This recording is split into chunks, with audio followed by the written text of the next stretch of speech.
कस्बे में हालिया फ्लैश फ्लड और जल भराव के बाद लोगों का गुस्सा खुलकर सामने आ रहा है। स्थानीय निवासियों ने डोडा ईस्ट के विधायक मिराज मलिक पर गंभीर आरोप लगाए हैं। लोगों का कहना है कि सोशल मीडिया पर कई वादे किए गए, लेकिन जमीनी स्तर पर जल निकासी और बाढ़ से जुड़े मुद्दों के समाधान के लिए कोई ठोस कदम नहीं उठाया गया। स्थानीय लोगों ने यह भी आरोप लगाया कि आपदा के बाद विधायक प्रभावित क्षेत्रों का दौरा करने तक नहीं पहुंचे। लोगों ने प्रशासन और जनप्रतिनिधियों से तत्काल राहत और स्थायी समाधान की मांग की। उन्होंने एक एक कम्बल और एक एक वो दिया था कुछ बेडशीट, वो भी फटे टूटे हुए। आज भी कॉल से फोन करे, कहते ले जाओ कम्बल लेके, उसको हमने क्या करना है। अभी आप कहाँ पे रह रहे हो? अभी बाहर बैठे हैं। हमारे पास खाने के लिए जो राशन था वो भी पानी में बह गया, बिस्तरे जो थे वो भी बह गए। पहुँचे थे यहाँ? नहीं, कोई नहीं। हमारे जो एमएलए कर रहे हैं, हमारे जो महराज साहब एमएलए थे, मैंने उनके लिए क्या अपना सारा कुछ खो दिया था, लेकिन हमें बहुत फख्र था कि हमारे तक यहाँ तक पहुँचेगा। कोई भी नहीं आया।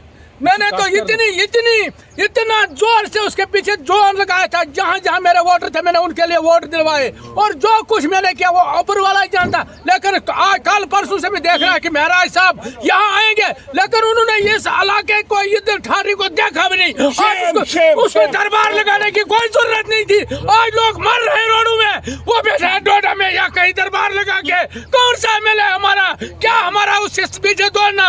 हम तो मर चुके हैं, उससे उसका बैठना क्या हमारा। यहाँ हमारी हालत देखे आप, नीचे जाए हमारे घरों में देखे, पानी पूरा पानी से भरा हुआ है। उसको नजर नहीं आ रहा था ये सड़कें हमारी, ये मकान हमारे, ये लोग हमारे, ये मदरसा हमारा जो पूरी इस हमारे पूरे खिते चनाब को सैराब करता है इल्म की रोशनी से। ये नजर नहीं आया। रात को भी लोग सोच रहे थे, उसके जो चेले चमचे थे वो सोच रहे थे शायद मत देगा बयान अच्छा, लेकिन रात को उसने क्या बयान दिया? एमजी नरेगा। मेरे भाई एमजी नरेगा तो सबको पता है। छोड़ो, लोगों को बेवकूफ बनाना छोड़ दो। आप अपना बताओ, रिपोर्ट कार्ड बताओ, 2 साल का पैसा कहाँ डाला? वो पैसा कहाँ डाला आपने? वो आप लोगों ने जो आपको वोट दिया था, इन लोगों को क्यों बेवकूफ बना रहे हो?